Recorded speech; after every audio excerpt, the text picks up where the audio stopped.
G'day everyone, Greg Mum here from the Positive Rugby Foundation. Welcome back to another episode of Classic Coaches Masterclasses.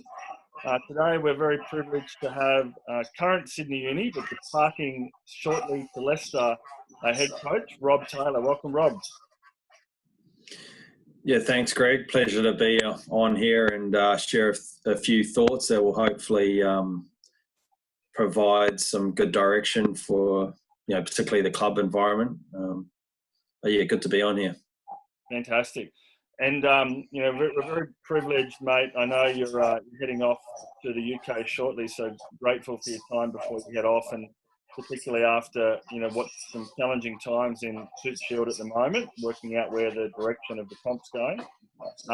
But like you said, today's really about helping coaches understand how to develop players, not just talent, but I guess players as a whole in that club environment, so that you get success not only for them, but for the team and for the club as well. So thanks very much. We might as well start. I guess not everyone will be so familiar with your journey outside of maybe the last few years at Sydney Uni. So maybe share, I guess, your history and your coaching both in Australia and NZ. Yeah, well, on today's topic, probably it's well aligned with sort of where I've come from. Sort of serious injury got me into coaching, but always had a great respect for good coaching. I don't know what sort of drew me to it, but when I was sort of coming up through and looking at a Graham Henry when he was overseeing that great sort of Blues team or Auckland team firstly, and then that Blues team, and then the rise of Wayne Smith with the Crusaders. For me, it always sort of like, what are these guys doing? How are they able to bring these teams together and put these amazing performances out on the field? So a serious injury sort of gave me a big break away from playing, and so I filled that with getting into coaching younger players and starting to sort of get a feel for what reality is around the coaching side of things. But sort of jumping ahead from that, looking at a way to get into the elite game, because that's always where I wanted to get to. I actually started a program with Scottish Rugby Union when I was living in the UK, and it was predominantly around player development. And what it entailed was taking the best up-and-coming Scottish talent, or the person that needed it most, and they would go down to New Zealand for 3 months and live quite independently.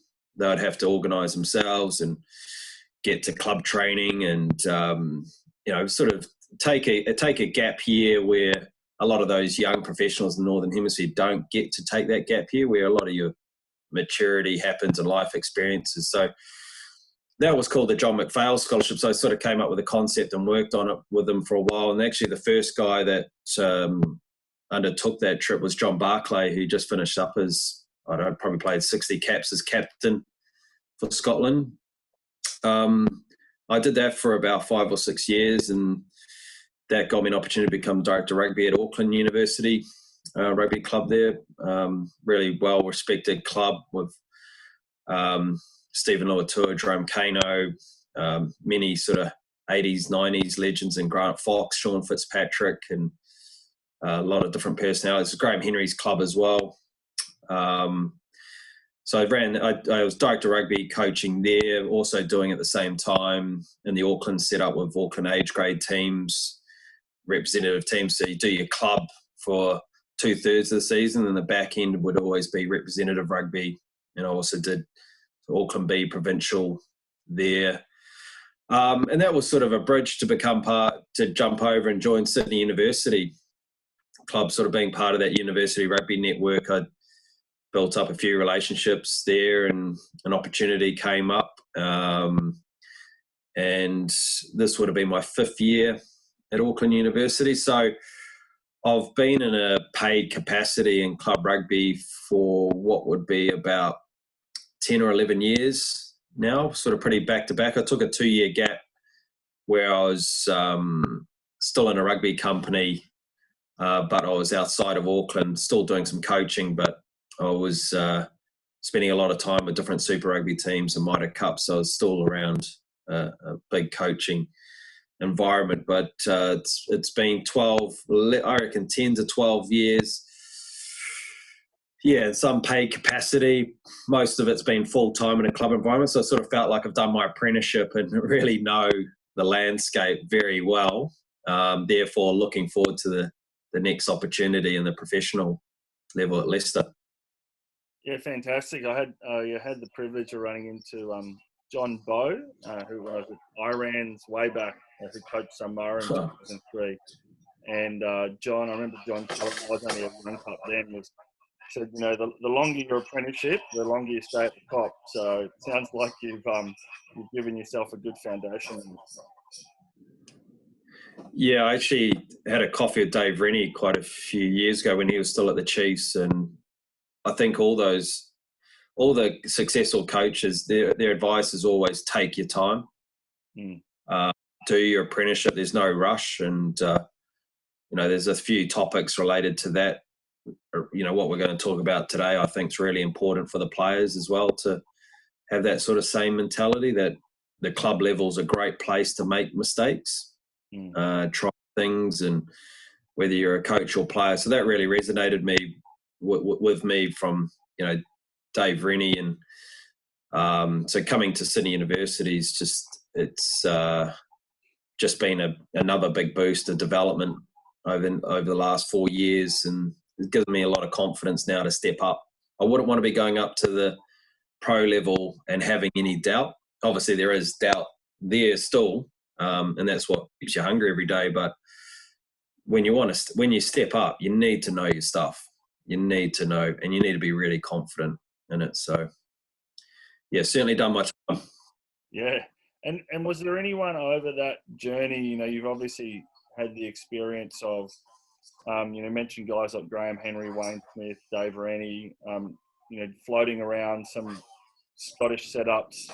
Was there any coach particularly that influenced you, or was there anything that you saw in other coaches that really inspired or made a difference in your coaching? Yeah, I was being fascinated with coaching, certainly a student of lots of different coaches, and remember Rod McQueen and the Wallabies at that time were hugely successful. So I was more of, you know, looking at successful setups and going, what are they doing?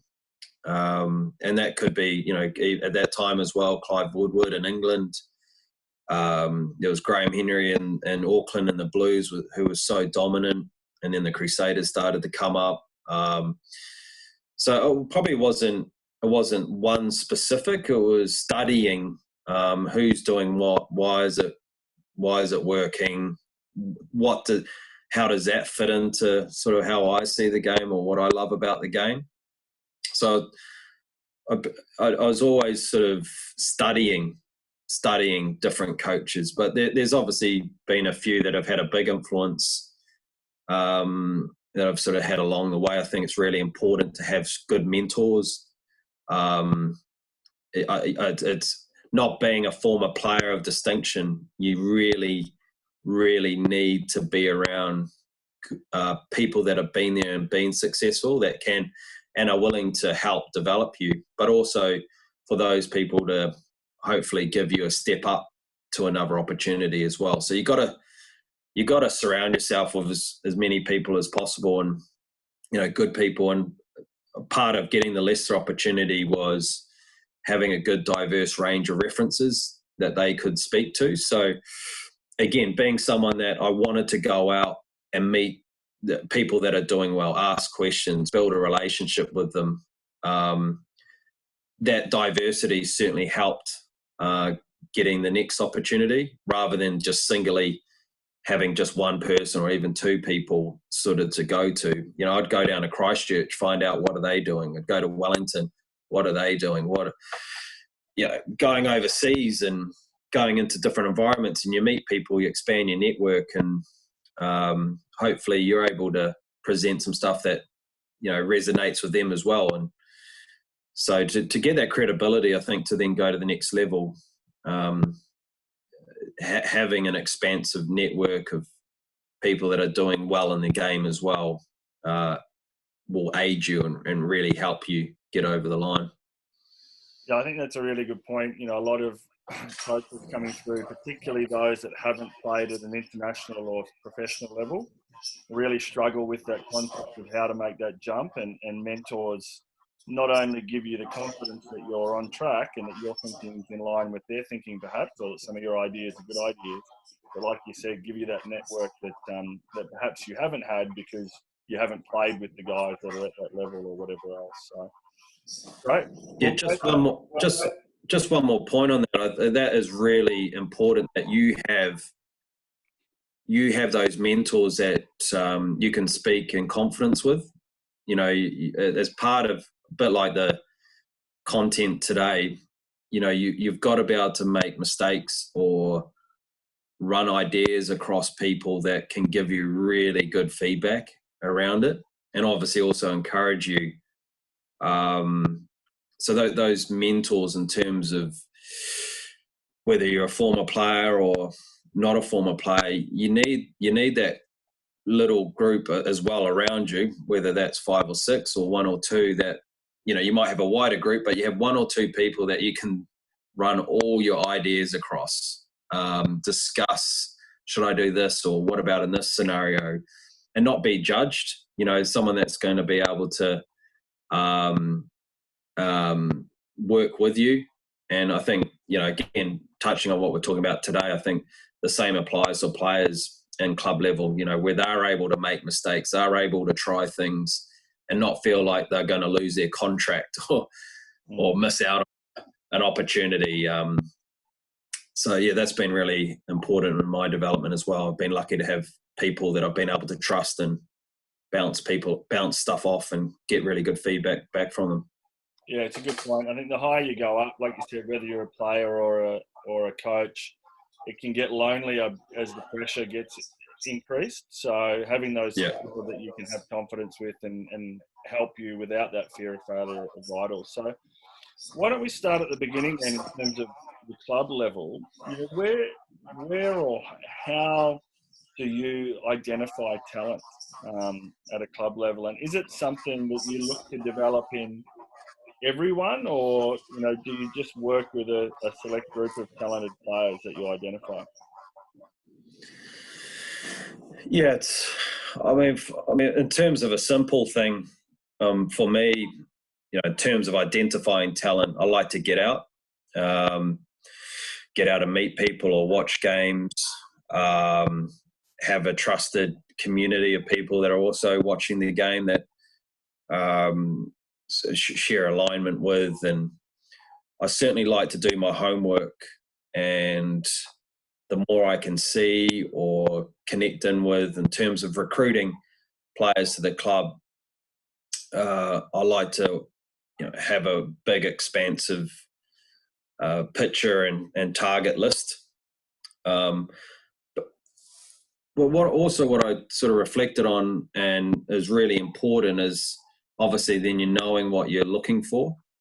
And part of that, I think, is also from a club level, you know, apart from the physical and technical and tactical attributes, and there's a lot of detail within those, but you got to look at people that are going to add to your club, that are aligned with the club's values, and how is this person going to not only contribute to the club but also contribute to the teams that you might be targeting them for.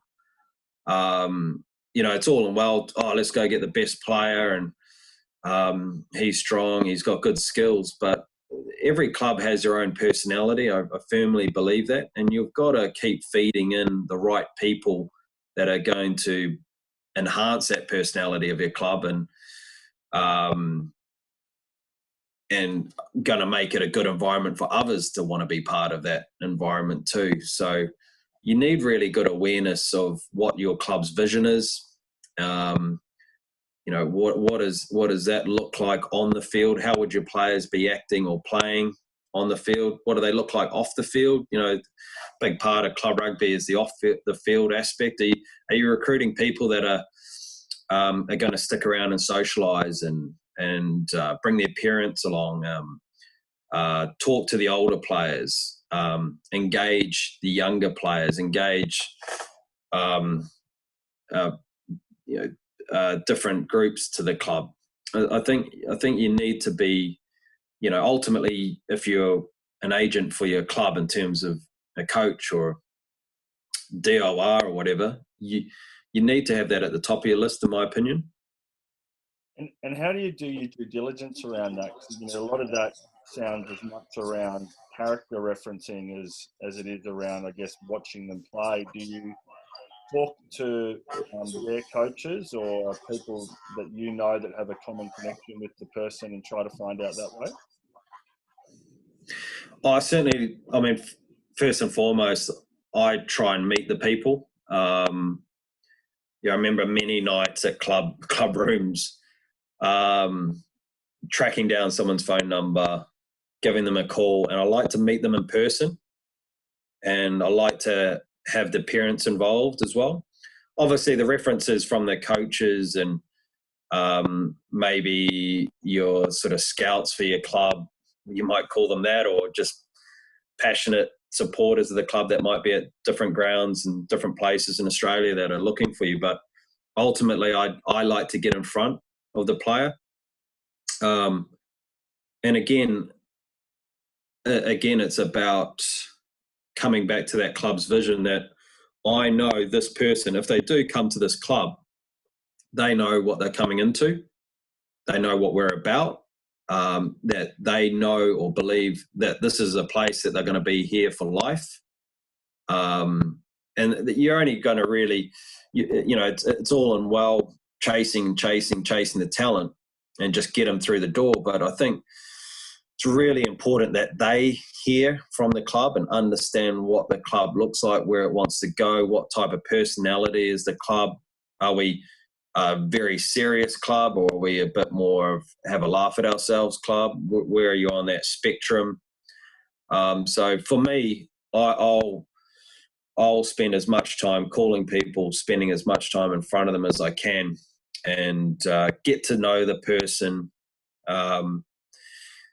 You know, that's where you start digging deep into the, you know, the maturity levels, the aspirational levels. But it's a 50-50 sort of meeting that I'm making sure that they're really clear about the club that they could potentially step in. But I'm also obviously getting to know a lot about them as a person. And it's a really interesting point you made around, you know, do they want to be there for life? You know, to the club for life. You know, you see some clubs go out and recruit talent straight into their first grade team, and they're trying to improve performance from one season to the next. You know, what age do you think that getting talent into a club earlier with the idea of it staying for a long period of time, as opposed to just getting a player to fix a problem in a team, is the way to go?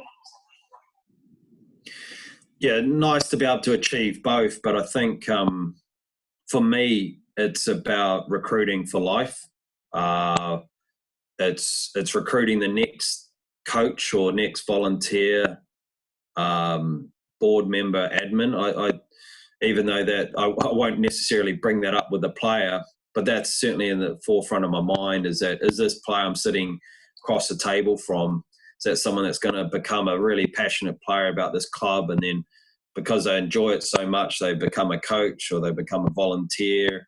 And that's, again, coming back to making sure that they know exactly what the club is, not trying to sell something it's not. Sort of coming back, I'll say to every player that I recruit, no matter who they are, that they need to do their homework around every club, or, you know, the clubs that they're really looking at. Because every club is different, and you need to know that this is a place that you're going to be there for life. You don't want to be jumping in and about. Yeah, we want players players that I've recruited to come to a club and, you know, go, this is where I can be my best at. Because if I know he's going to be an environment where he's going, yes, this is me, this is exciting, this is what really spins my wheels. We're going to start to sort of get the best out of them. They're here for the right reasons, you might say. That sort of feeds into that development aspect rather than someone a short-term stopgap, try and win a championship next year type thing. That's never really sort of been part of my approach or thinking about it. No, and it never seems to be sustainable. Even if it's successful, it's not successful for year on year. And what part does physical talent play versus on-field talent? Some coaches or clubs get excited about the physical attributes of a player, or the biggest guys coming out of the schoolboy system. Is that important, or are you picking more for their ability to play the game? Yeah, it's an interesting one. I think I've always looked at, big thing for me is the maturity level of the player. I guess that's more on the mental side of the person. I mean, the physical aspects are really important, particularly if you're looking for forwards.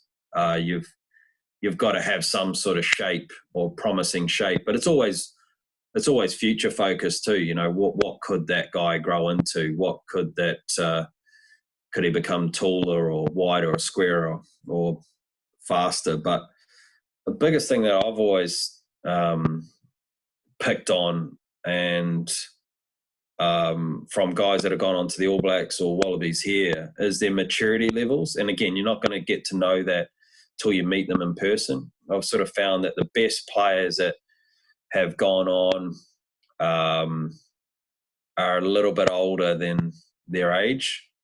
So you might put that more on, from a TID point of view, you're looking more at the person and where they want to go, their clarity, their understanding of the potential challenges to get to that goal. That's probably the biggest attribute that stands out to me. Again, on that physical side, depending on positions as well, something that really stands out to me is someone that enjoys the contact. It's a very hard thing to coach if you can ever coach it.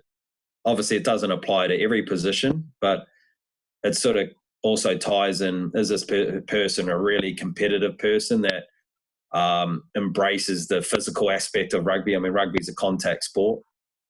I think also that somewhat comes alongside the maturity aspect too. I usually find the guys that are really good in the contact area, whether they're big or small, they don't have to be the biggest guy. It's about their commitment and intent around it. Usually the sort of more mature guys are quite strong in those areas, maybe because they think or see themselves as being a bit more of a man than a boy. But yeah, for me, I like to get to know the players, and their maturity levels, I think, speaks volumes of where they can get to.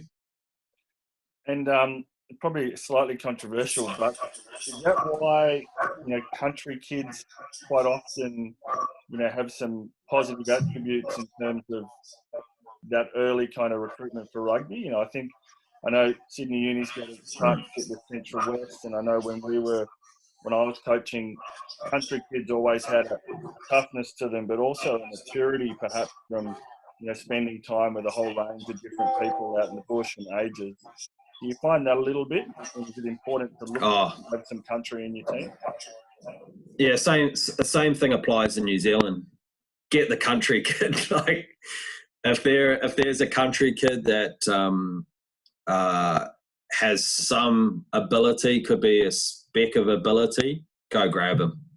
And I've seen the same thing here as well. I think, cliched, but the work ethic definitely comes through. They have to be a little bit older than maybe a city-born guy. They're probably responsible for a lot more than just themselves. If they're on the farm,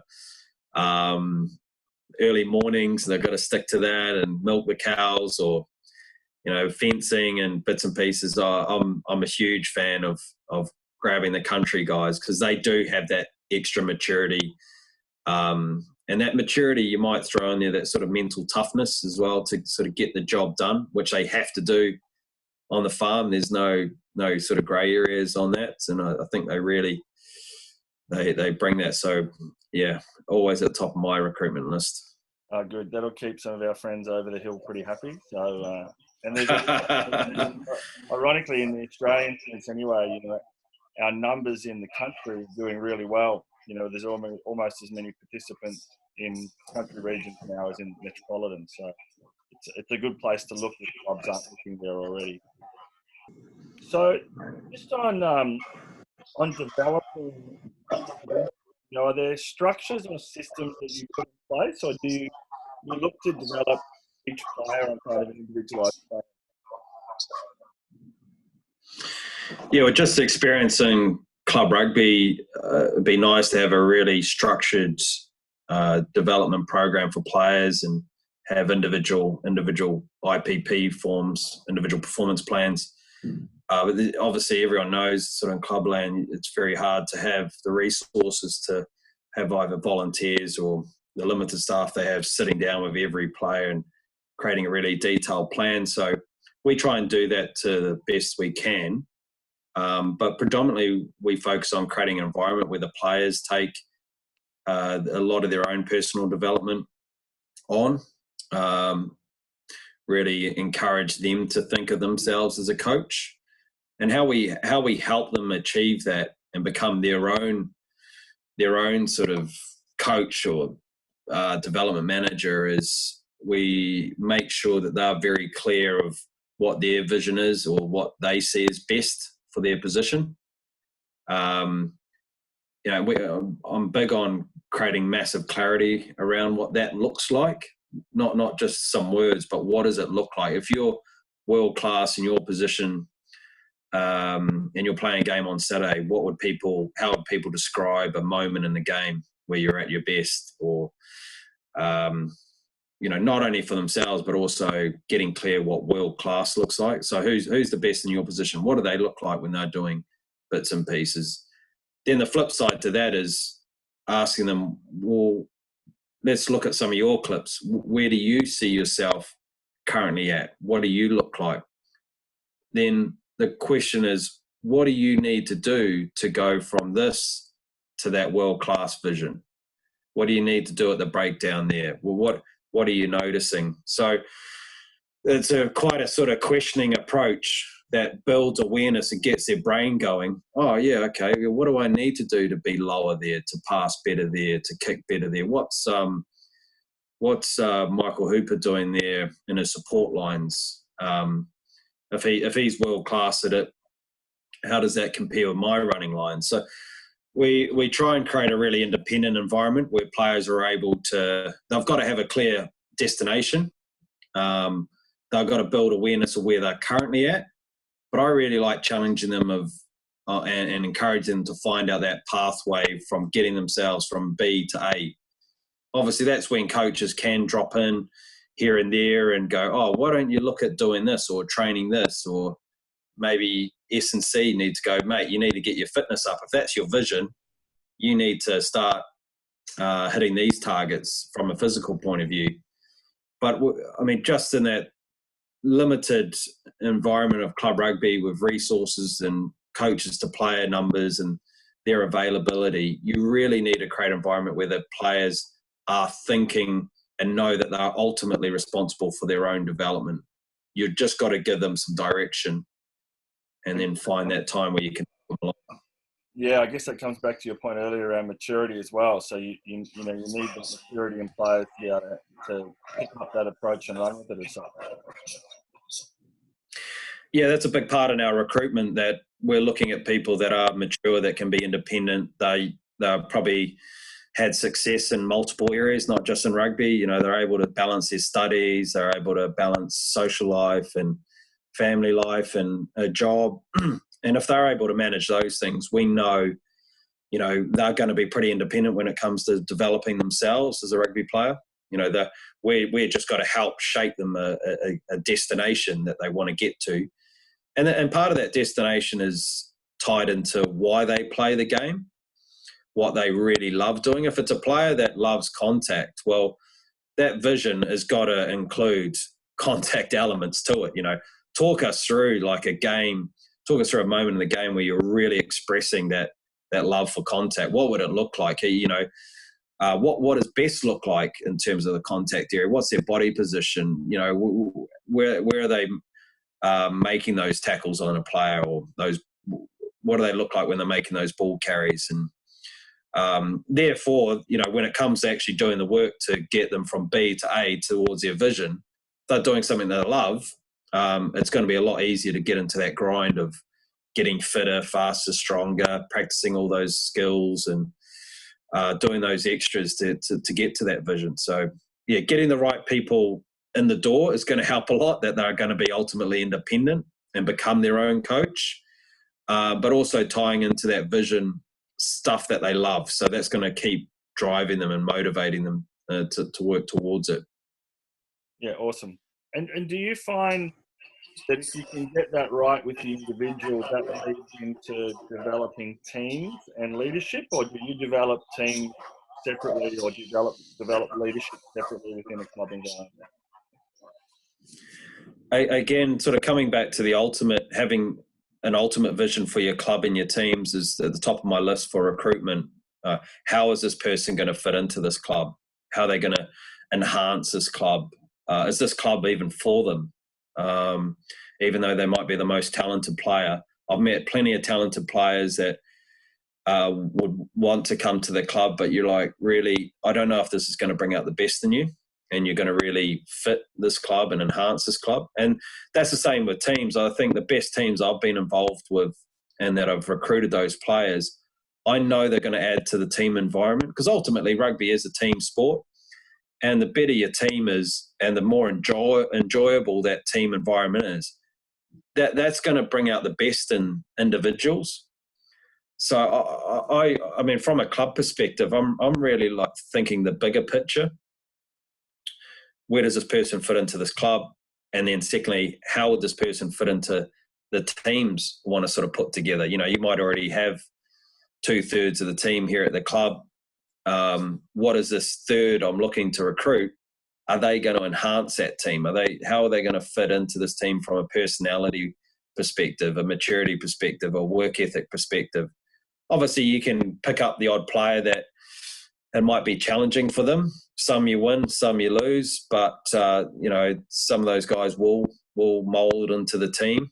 But I'm really looking at people from more of a holistic picture. I definitely not someone that goes and gets players and then try and squeeze them into an environment and go, I hope this works out. Just keep dropping in talent. I think for a club longevity point of view and a successful club, you need to go get people that are going to really fit in and contribute to that club landscape, not only while they're playing, but in the future as well. Yeah, I think that's you mentioned the holistic kind of development there.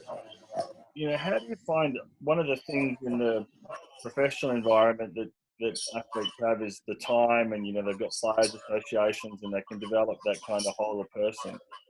How do you find balancing the development of the rugby player in a club environment when they've got all the other commitments, whether they be study or whether they be work or other things?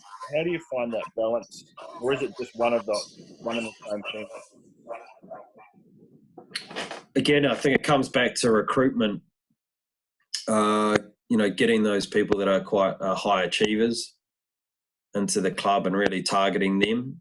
That doesn't mean to people getting top ATARs or anything. It's just people that are able to be successful in multiple areas of their life, family, study, work, having a job, playing rugby, playing other sports as well.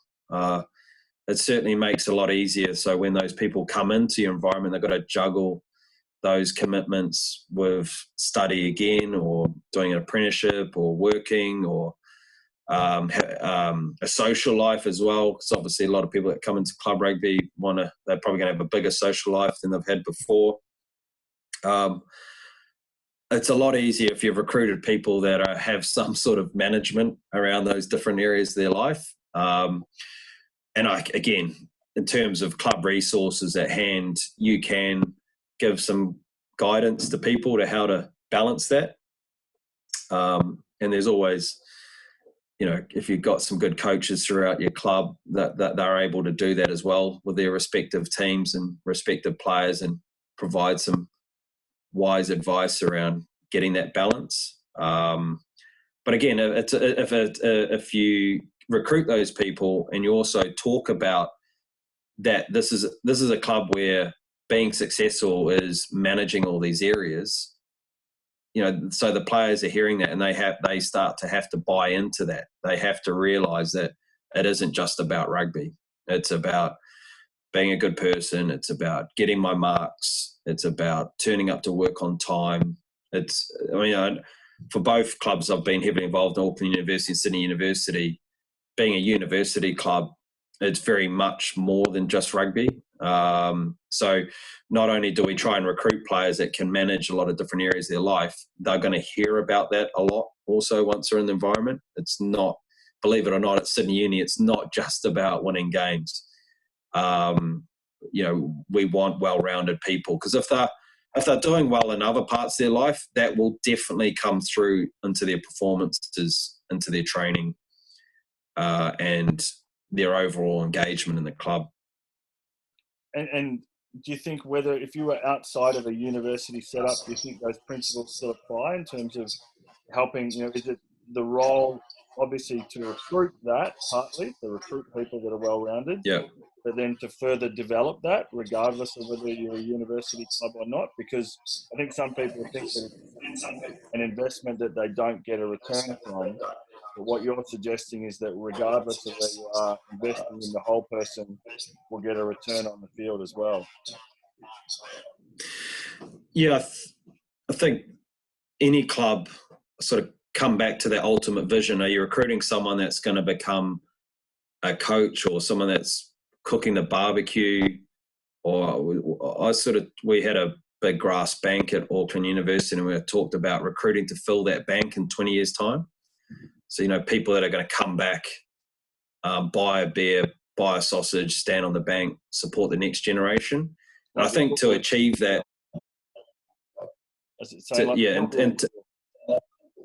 the hillbillies, it's that, that's ultimately you're trying to recruit a good team, but you're trying to, I think above that, you're trying to recruit people that are going to fill the bank at Manly Oval or at TG Milner, or, no matter what. That's, I think, your ultimate recruitment goal, and filtering out those right people. But obviously, to get people to come back and do that and have such pride in their club and be so passionate about the club's got to be more than rugby. You've got to have an environment where, clubland, it's only a small percentage of players that are going to go on to professional contracts. So what is your club doing to cater for or to encourage growth in this individual, whether it is through work, education, life advice in a kind way that isn't too confronting with this generation. So I don't think you're going to fill the bank if you're just driving people to win rugby games and it's a high-pressured environment and there's nothing else. It's got to be about the person. It's got to be a holistic view of the person. You want that player to go, wow, this club really shaped my life. They cared about some different areas outside of me scoring tries or kicking goals. So I think from a cultural point of view, your club needs to be really aware of that. Like, what other areas are they getting engagement from this player? And, man, that's probably a really good kind of segue into the next question, which is, what do you see the role of senior club footy being in the broader development pathway? Obviously it's got, you mentioned before, the ability to make mistakes and learn in that environment, but some of the stuff you were just saying about, giving that person a sense of belonging and belief beyond their performance on a rugby field. not wanting to put your words in your mouth, but what do you see that role being of senior club footy? I'm sort of up there in the clouds a bit. That club rugby's massive for communities, and not necessarily communities as people who live nearby, but just in general, bringing people together, bringing players together, bringing families together. So there's that sort of aspect of it that, again, coming back to getting the right people into your club that are going to buy into your club, and then enhance it and make it a place that other people want to engage in with their parents or their sisters or family. And I think there's a big part for club rugby as being one of the avenues to foster a strong community in people. I think people coming together is a really good thing, and it's a really enriching part of your club experience. There's nothing like coming into the club rooms and meeting new people and meeting diverse people. Without that experience, then you are just running around chasing a footy. But for me, in the bigger scheme, club rugby is a development level of the game. And the beauty of it is it's a place that should be encouraging mistakes, whether that's off the field or on the field. It should be a place where you can get that worldly advice from an older coach or a supporter or an older teammate. A tactical place where you can make mistakes as a coach and a player. Learn and experience without the pressured environment of the professional game where everything's going to get scrutinised. So it's really important that players are able to come into the club, get used to being an adult, being around adults, coming out of high school from a maturity perspective, learning the game, making mistakes, trying things, learning and refining what type of player you want to be before you step up onto that big stage. I think there's probably too many guys that step up on that big stage and they're actually not really set up for long-term success. Dealing with failure, dealing with the maturity issues of being a professional player. I think a lot of that can be done in really well-organised clubs, and it can be done without it being out in the public. It can be done without a lot of pressure. Setting someone up, whether that is they become a professional player or, their professional career outside of rugby. If they become a builder or a doctor, I think those clubs, if they're well set up as a strong community, people can help them in many ways. That's going to make them a successful person and a successful or a strong person within their own community. Yeah, I think that's a really wise point of view. I think something that's underestimated in the accelerated pathway stuff now. And, you do see a lot of athletes go up there and it's sink or swim pretty quickly. And I like the way you mentioned, are we giving them, I guess, tools and resources to be successful there, or are we kind of setting them up to fail a little bit? So it's a really good point, I think. And apart from that, do you think that dual responsibility of developing someone not just to be a player, but to be a future supporter, sponsor, administrator, referee, whatever else? Sometimes I see that happening in the professional era where that area is so cutthroat that people then don't want to re-engage with that level, so they're happy to come back to clubland where they've maybe been cared for a little bit more. Do you think if we link them all up, I'm probably getting a little bit political now, but if we link them all up, we have that more consistent connection from junior player to club player to Super Rugby or Australian player? Oh, it's a really important point that you sort of put across that. I think what you mean is that club level, that development level is seen from the professional side, but also from the players' perspective as an important part of their development, and a place that they can always return to.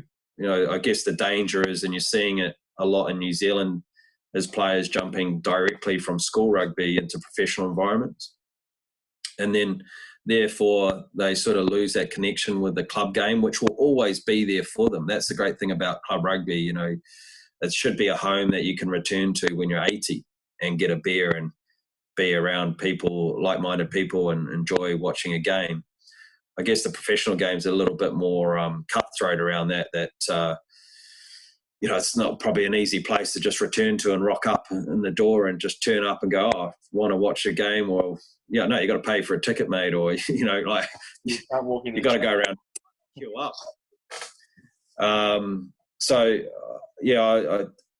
I think it's really well done actually here in Australia that the Shoot Shield's still a real prominent part of the pathway.